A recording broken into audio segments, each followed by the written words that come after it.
퇴장송 조금 더 여유 있게 쳐줘도 됩니다. 네, 제가 늦게 나올까봐 너무 막 급하게 마음이 급해지는 것 같아서 그러지 않아도 돼요. 네. 우리가 찬양대 찬양으로 고백한 것처럼 주님께서 우리의 힘이 되셔서 어떠한 상황 가운데 놓여 있다 할지라도 주님께서 주시는 그 힘으로 말미암아 축축 처져 있는 것이 아니라 이 더운 날 힘있게 뛰어다닐 수 있는 우리 모두가 다 될 수 있기를 예수님의 이름으로 축원합니다. 날씨가 더워지면 여러 가지 고민들이 또 생겨요. 추우면 추운 대로 고민이 생기고 더우면 더운 대로 또 고민이 생깁니다. 농사 짓는 분들은 날씨가 더워지면 이렇게 그냥 비 별로 안 오고 날씨가 계속 덥기만 하면 또 이제 들깨는 어떻게 할까 뭐 이런 걱정부터, 저도 홍동에 한 7년 사니까 이제 그런 것들도 알게 되는 것 같아요. 그런 걱정도 생기고, 목사는 목사대로 또 여름이 되면 날씨가 더워지면 걱정이 됩니다. 아무리 잔소리해도 여전히 더운 날 뭔가 또 챙기러 나가시는 분들이 있을까 걱정이 되기도 하고, 또 여름이 되면 또 시즌이잖아요. 눈썰미가 좋으신 분들은 보이시겠지만 양쪽에 현수막이 다 바뀌었습니다.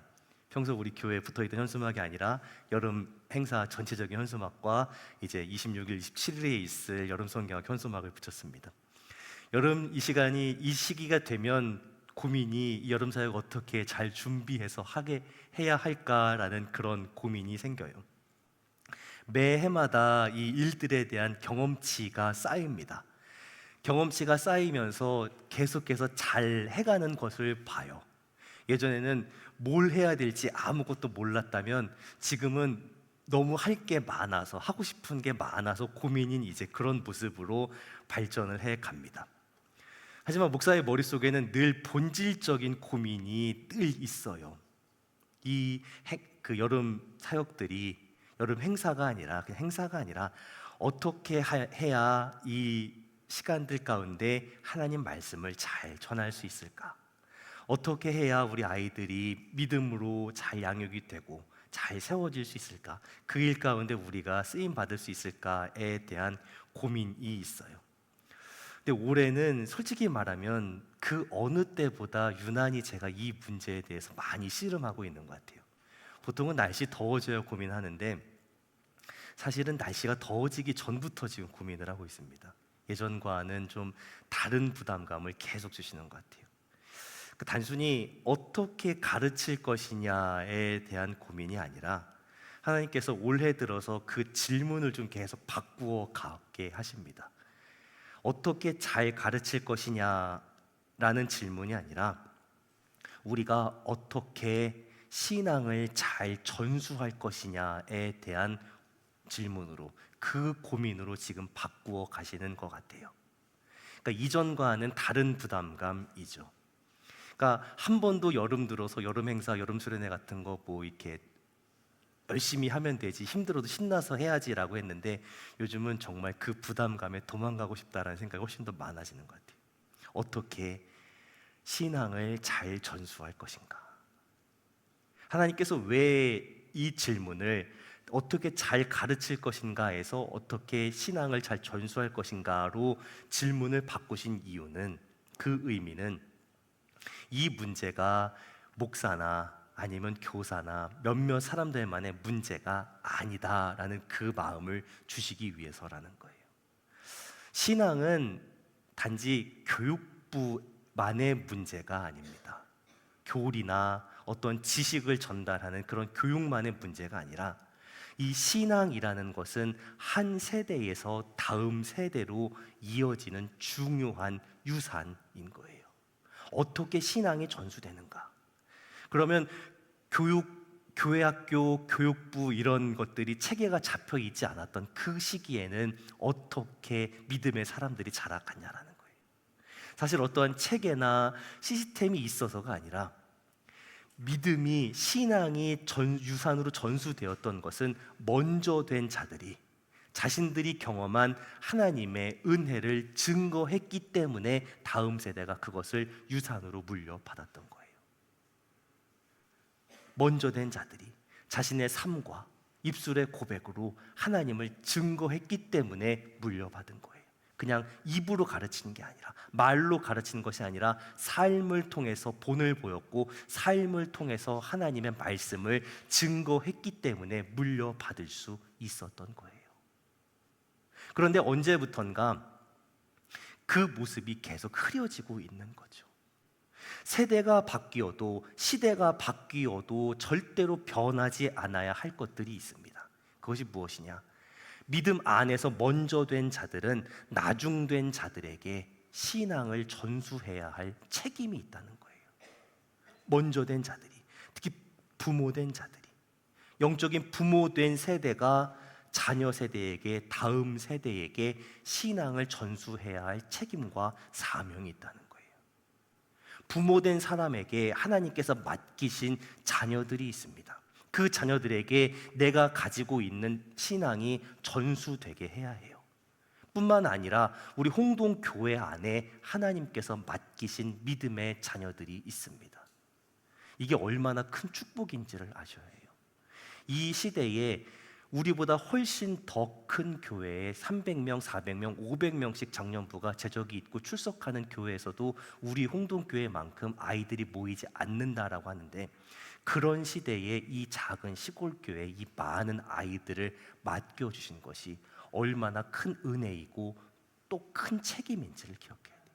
우리가 이 아이들에게 그냥 그저 잘 가르칠 것이 아니라 믿음을, 신앙을 전수해야 할 책임이 있는 거죠.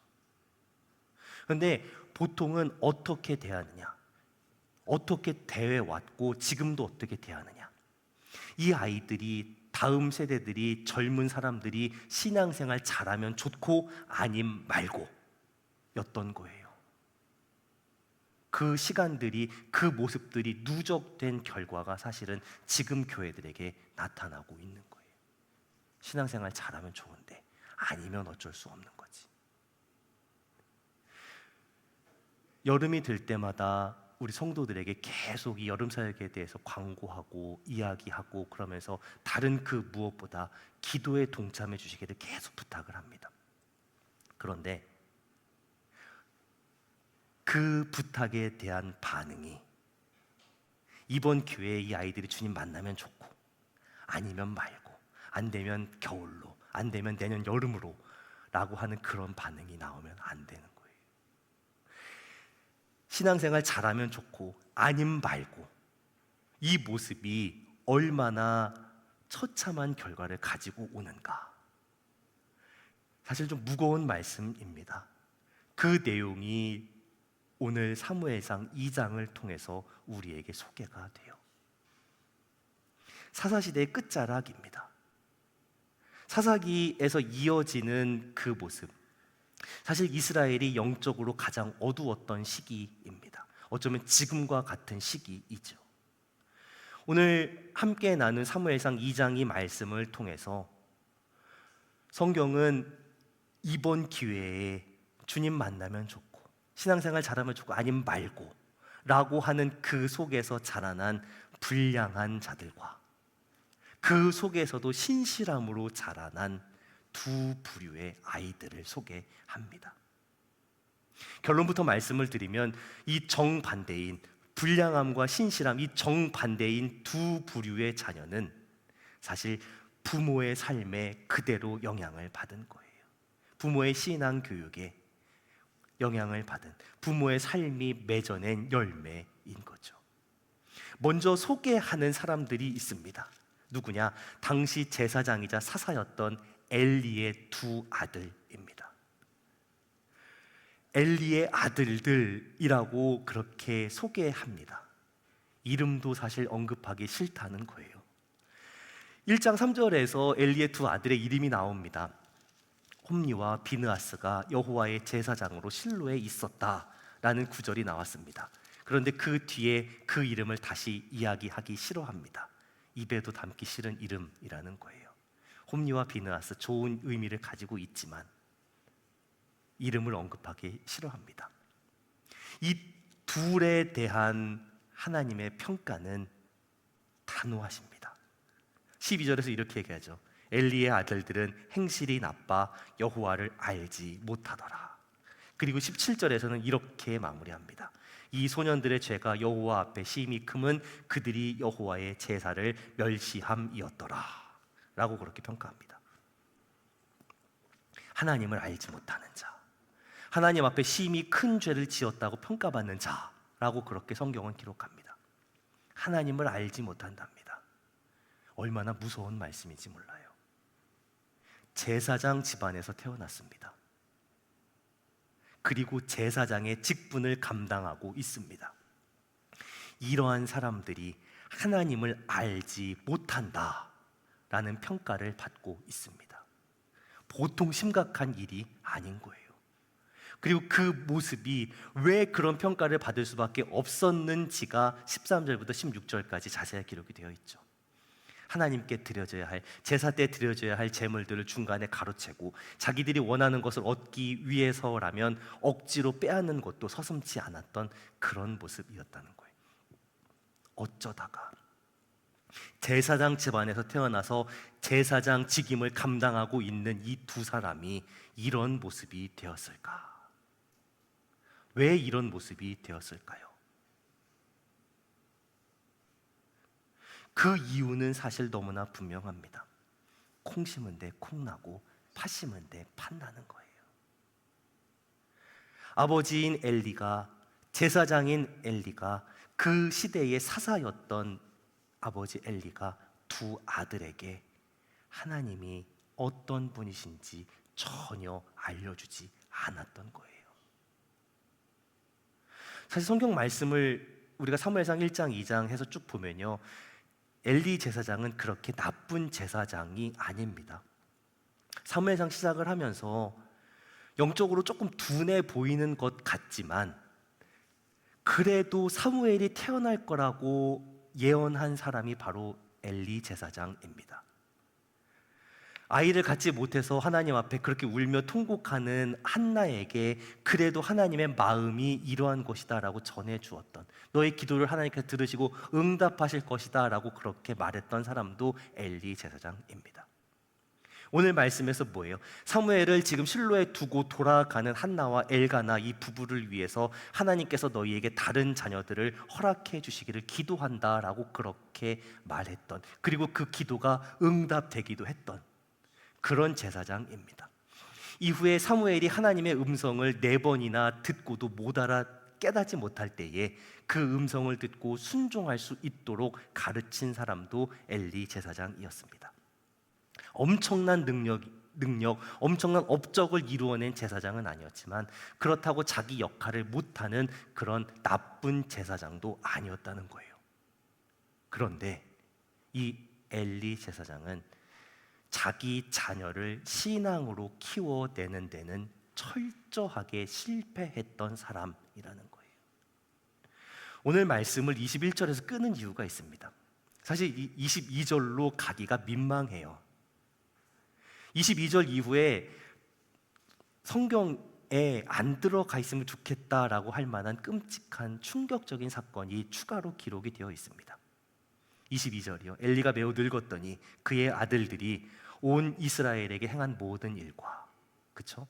지금 13절에 16절에 나왔던 제사 드리는 제물을 다 중간에 가로챘던 그 일뿐만 아니라 회막문에서 수종드는 여인들과 동침하였다라는 거예요. 회막문에 수종드는 여인들과 동침한 사건. 지금으로 말하면 위력에 의한 성범죄입니다. 회막 안에서 가장 힘이 있는 권력자였죠. 제사장이니까요. 그 권력을 가지고 어떻게 했어요? 회막 안에서 봉사하는 여인들을 유린했습니다. 피해자가 하나가 아니에요. 둘이 아니에요. 여인들입니다. 눈에 보이면 다 건드렸다는 거예요. 자, 그런데 그 일을 전해 들은 엘리의 반응이 어땠냐는 거예요. 내가 이런 얘기를 들었다. 24절에서 이렇게 얘기해요. 내 아들들아, 그리하지 말라. 그리고 끝이에요. 그리고 끝. 아들이, 저는 아들이 없으니까 뭐 그런 일 없겠지만 그런 사고를 치면 어떻게 해야 돼요? 아버지 된 입장에서 혼내야 됩니다. 매를 들어야 해요. 일반 백성도 아닙니다. 제사장입니다. 제사장 직분을 물려받아 수행하고 있는 아들들이 이런 사고를 쳤다면 가장 먼저 해야 될 게 있어요. 제사장 직분부터 박탈해야 합니다. 당연히 그래야 해요. 일단 그 직무부터 정지를 시켜야 합니다. 백성에게 본이 되지 않는, 해악을 끼치고 있는 두 아들의 제사장 직임부터 정지하고 징계를 시작해야 해요. 근데 엘리는 어떻게 해요? 그렇게 하지 않습니다. 그 얘기를 듣고 아들들 그러지 마라고 끝나요. 몇 마디 말로 타일러요. 근데 말을 들어요, 안 들어요? 안 들어요. 그러니까 거기서 그냥 포기해요. 왜 포기했을까요? 이유는 다 아는 거예요. 머리 큰 자식 혼낸다고 말 들어요? 10살, 9살, 10살만 해도 말을 안 듣는데? 안 듣죠. 그러니까 애시당초 혼내기를 포기한 거예요. 그럼요, 한 가지 질문이 더 생깁니다. 언제부터 엘리는 이 두 아들을 혼내지 못했을까요? 어려서부터 그랬던 겁니다. 어려서부터 두 아들을 혼내지 못했습니다. 왜 어려서부터 두 아들을 혼내지 못했을까요? 이 사건 이후에 하나님께서 선지자를 보내셔서 엘리 집안에 대한 멸망에 대한 경고를 주시는 장면이 27절부터 나옵니다. 근데 29절에서 우리가 주목할 만한 구절이 나옵니다. 너희는 어찌하여 내가 내 처소에서 명령한 내 제물과 예물을 밟으며, 그 다음 구절이요, 내 아들들을 나보다 더 중히 여겨 라고 말씀하세요. 내 아들들을 나보다 중히 여겼다는 거예요. 더 중히. 엘리의 가장 큰 죄가 뭐였느냐? 자기 두 아들을 하나님보다 더 사랑했다라는 거예요. 더 중요하게 여겼다는 거예요. 자기 아들들 때문에 제사가 망가지고 있음에도 불구하고 여전히 두 아들을 더 사랑했습니다. 이스라엘 백성들이 어떤 생각을 했을까요? 제사장들이 엉망으로 살고 있는데, 제사를 엉망으로 대하는데 아무 일도 일어나지 않아요. 그러면서 이스라엘 백성들은 하나님이 계시긴 한 건가, 하나님의 공의는 존재하긴 하는 건가라는 의심을 했겠죠. 엘리가 몰랐던 게 아닙니다. 이 모든 것을 다 전해서 들어서 알았어요. 하지만 아무 조치를 취하지 않았습니다. 왜요? 하나님보다 두 아들이 더 중했기 때문인 거예요. 자식 귀하지 않은 부모가 어디 있습니까? 자식 하나를 키우던 둘을 키우던 셋을 키우던 열을 키우던, 자식 귀하지 않은 부모 없습니다. 자식 위해서라면 뭐든 다 할 수 있는 것이 부모의 마음입니다. 그러니까 나가서 새벽부터 졸린 눈 비비고 다른 사람에게 그렇게 굽신거리면서 싫은 소리 들어가면서 돈 버는 거잖아요. 그러니까 그 떼약볕에 나가서 일하시는 거잖아요. 그게 부모의 마음이에요. 그러다 보니까 우리가 하는 잘못이 있어요. 어떤 잘못이 있어요? 자녀가 하나님보다 앞서요. 하나님보다 더 사랑하는 우상이 되는 경우가 많아요. 이건 단순히 부모된 사람들만의 문제가 아닙니다. 아직 결혼 안 했으니까, 결혼했지만 자식 없으니까, 아니면 이미 다 키웠으니까 나와 상관없는 문제다라고 말할 수 있는 게 아니에요. 자식 없으면 우상이 없어요? 아니요. 때로는 내가 키운 애완동물이 내 우상이 되기도 합니다. 내가 하는 그 일이 우상이 되기도 합니다. 그 무엇이든 간에 하나님보다 더 사랑하는 것, 하나님보다 더 소중한 것, 하나님보다 더 앞서는 것이 우상입니다. 그것이 하나님의 이름을 가리고 있고 하나님의 영광을 가리고 있는데도 내가 너무나 사랑해서 포기하지 못하는 게 있다면 그게 우상인 거예요. 엘리가 하나님보다 두 아들을 더 사랑했습니다. 그리고 그 결과가 어떻게 됐는지 이후에 나옵니다. 하나님은 그 집에 선지자를 보내서 경고하십니다. 그리고 어린 사무엘의 입을 통해서도 경고하십니다. 하지만 안 들어요. 그러니까 어떻게 돼요? 하나님은 엘리와 두 아들과 그리고 며느리까지 한날에 죽이시는 것으로 그 이야기를 마무리하시죠. 하나님보다 더 사랑하는 것이 있는데, 그 사랑하는 것이 내 삶의 대부분을 움직여 가고 있는데 아무 일도 일어나지 않는다. 하나님 참고 계시는 겁니다. 차라리 매는 빨리 맞는 게 낫습니다. 차곡차곡 쌓았다 맞으면 정말 많이 맞아요. 하나님 우리의 회개를 기다리고 계십니다.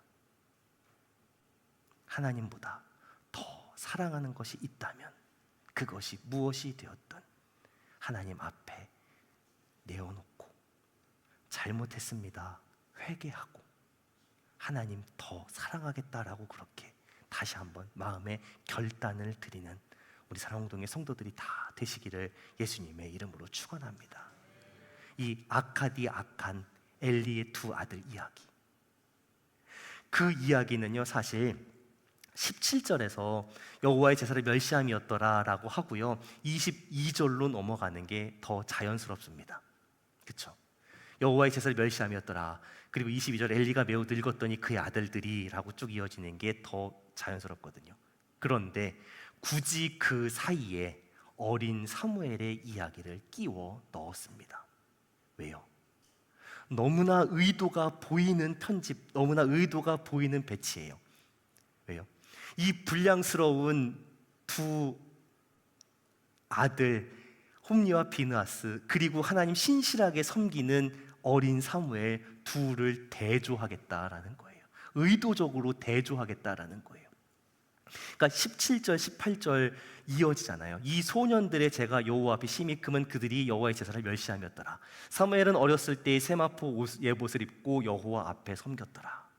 이 소년들, 그리고 사무엘이 어렸을 때에, 이 소년들이라고 이야기합니다. 이 소년들이 누구예요? 홈리와 비느하스입니다. 이 소년들이라고 번역된 히브리어, 그리고 사무엘이 어렸을 때라고 번역된 히브리어 똑같은 단어를 써요. 나으르라는 똑같은 단어를 써요. 어린아이라는 그런 단어를 써요. 사실 홈리와 비느하스는 어린아이가 아닙니다. 소년이 아니에요. 제사장 직임을 수행하려면 반드시 30살 넘어야 합니다. 이건 정해져 있는 거예요. 아무리 엉망이었어도 나이 어린 아들들을 제사장으로 세우진 않았을 거라고요. 30살 넘은 그 아들들 홈리와 비느하스에 대해서 성경은요 어린아이라고 이야기해요. 어린아이, 영적으로 어린 자, 그리고 지금 나이가 어리지만 신실한 사무엘.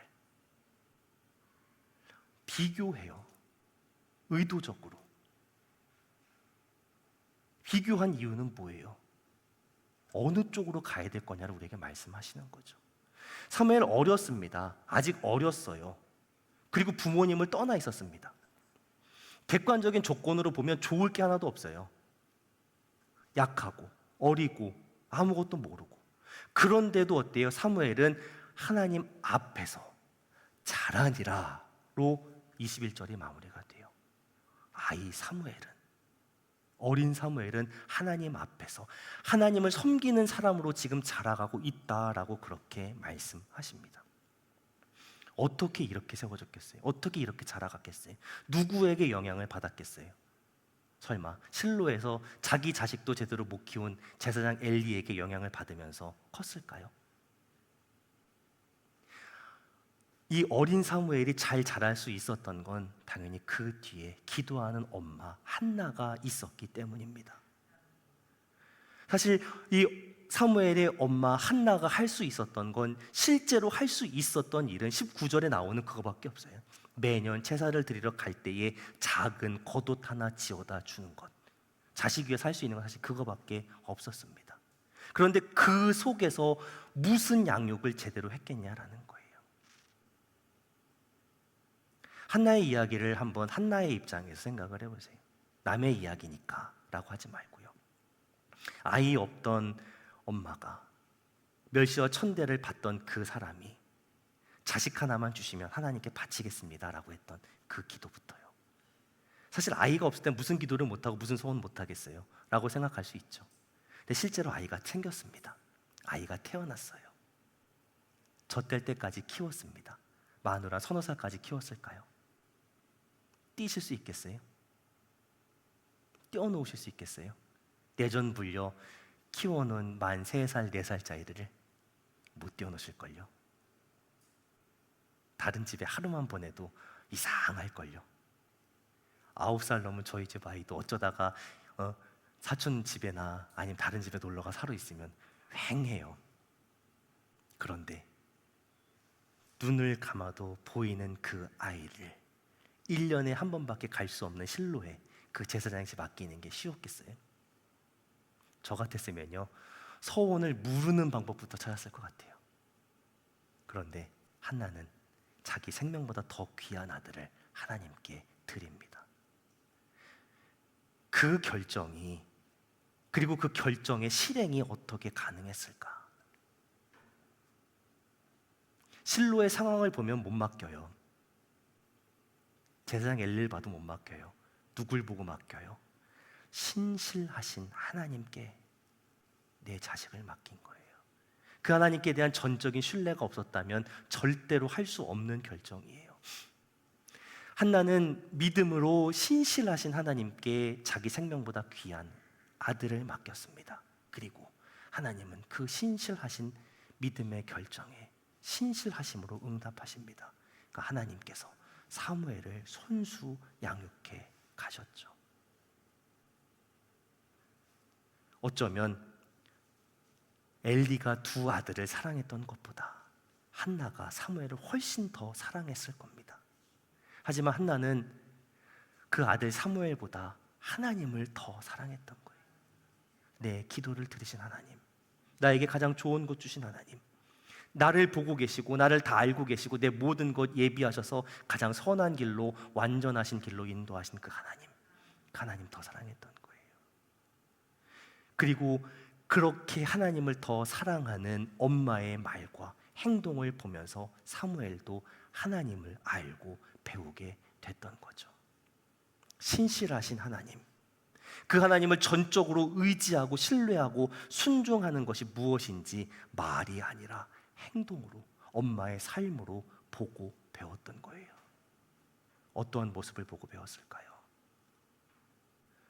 성경에 나와 있지 않지만 아마도 그랬을 거예요. 어린 자기를 실로에 두고 돌아서 가는 그 엄마의 뒷모습, 그 뒷모습으로 자랐을 거예요. 상상이 되세요? 그 어린 아이를 실로에 제사장 엘리에게 맡기고 돌아섰을 때에 그 한나의 표정을 어떤 모습이었을 것 같으세요? 그 어린 아들에게 보이지 않으려고, 들키지 않으려고 그 돌아서서 흘리는 눈물, 그 눈물이 어떤 의미였을까요? 너의 삶을 주관하시는 너의 주인 되신 하나님께 너의 모든 것을 맡긴다. 하나님께 이 아이를 의탁합니다 라고 하면서 눈물 흘리고 뒤돌아서서 눈물 흘리는 그 모습, 사무엘이 그 뒷모습을 보고 자라는 거죠. 그 뒷모습, 앞에서 이야기한 그 모습이 아니라 그 뒷모습을 보고 자랐을 거예요. 이 말씀을 묵상하면서 금요기도회 때가 생각이 나더라고요. 우리 아이들이 금요기도회 때 엄마 아빠 따라옵니다. 찬양 때는 신나니까 따라와요. 그 설교 시간 되면 한두 놈은 졸고 나머진 사라집니다. 다 밖으로 나가요. 무슨 얘기인지 못 알아듣으니까 나가는 게 맞죠. 나가서 놀아요. 유아실 가서 놀든지 밑에 가서 놀든지.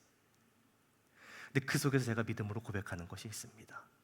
그 와중에도 우리 아이들은 엄마 아빠가 기도하는 뒷모습을 본다. 어른들이 기도하는 뒷모습을 본다. 생각해보면 제가 그랬습니다.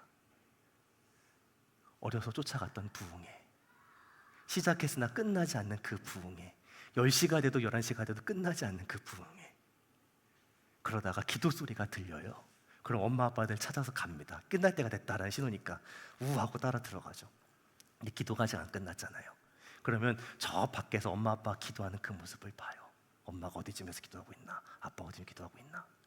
그 뒷모습을 봅니다. 그 기도하는 모습. 그 기도의 내용은 사실 뻔하잖아요. 나 위해서 하는 기도인 거지. 그 뒷모습을 보았죠. 그 뒷모습을 보고 자랐습니다. 우리 아이들도 그 뒷모습을 보고 자라고 있는 줄로 믿습니다. 우리 아이들이 다 뒤에 있어요. 엄마의 뒷모습, 아빠의 뒷모습, 할아버지 할머니의 뒷모습, 예배하는, 기도하는 그 뒷모습을 보고 자라고 있습니다. 하나님 우리에게 이 두 가지를 같이 들려주십니다. 악한 시대에 그 악한 시대보다 더 불량하게 살았던 이들의 이야기, 그리고 그 시대 속에서도 하나님 앞에서 신실하게 자라갔던 그 두 이야기. 하나님 우리에게 어느 길을 갈 것인가를 묻고 계십니다. 하나님을 사랑하는 그 길인가? 하나님보다 다른 것을 더 사랑하는 그 길인가? 하나님보다 더 사랑하는 것이 있다면 그것이 무엇이 되었든, 설령 하나님께서 주신 축복이라 할지라도, 하나님께서 주신 자식이라 할지라도 하나님보다 더 사랑하면 우상입니다. 자식 아니더라도 내가 하나님의 자리에 놓고 있는 것이 있다면 빨리 치우셔야 합니다. 하나님 지금 가만히 계시는 것 같을 때 치워야 합니다. 쌓이고 있습니다. 쌓이고 있어요. 하나님보다 더 사랑하는 것, 그거 끝까지 붙들고 있는다면 난 하나님께서는 그 손에 붙들고 있는 것과 붙든 손 너희를 함께 치겠다라고 말씀하세요. 부담스러운 이유가 있어요. 사실 여름 사역 준비한 부담스러운 이유가, 이 말씀이 저에게는 너무 그 어느 때보다 강하게 들려요. 언제까지 안 들어먹을 거냐라는 그 말씀이 너무나 강하게 들려요. 들리지 않으면 큰일입니다. 듣지 않으면 큰일이에요. 왜 홈리와 비나스가 아버지의 말을 안 들었어요? 머리 굵어서이기도 하지만 하나님께서 그들을 죽이기로 작정하셨기 때문에 그 말이 안 들렸던 거예요. 안 들려서도 문제지만 안 듣기로 작정한 것이라면 어떻게 하겠어요? 내가 하나님 사랑하는 그 모습으로 본을 보이고 있는가? 내가 자식을 키우는 사람이라면, 다음 세대에게 본을 보여야 할 어른이라면 내가 하나님보다 더 사랑하고 있는 것, 그것부터 내려놓아야 합니다. 말이 아니라 행동으로 그것이 나타나야 합니다. 우리 자녀들이 보기에, 또 우리 아이들이 보기에, 다음 세대가 보기에 우리의 삶이 정말 하나님만 사랑하고 하나님만 섬기는 삶으로 변화되어져 가는 것이 나타나야 돼요. 보여져야 돼요. 그래야 우리 자녀들에게, 다음 세대에게 이 믿음을, 신앙을 전수할 수 있습니다. 이 시대 속에서 이 갈림길 앞에 서서 주님, 우리가 신실한 믿음을, 이 신실한 신앙을 전수하는 데에 우리의 온 마음과 뜻과 힘을 다 쏟을 수 있게 하여 주시옵소서. 다시 한번 그렇게 믿음으로 결단할 수 있는 우리 사랑동의 성도들이 다 되시기를 예수님의 이름으로 축원합니다.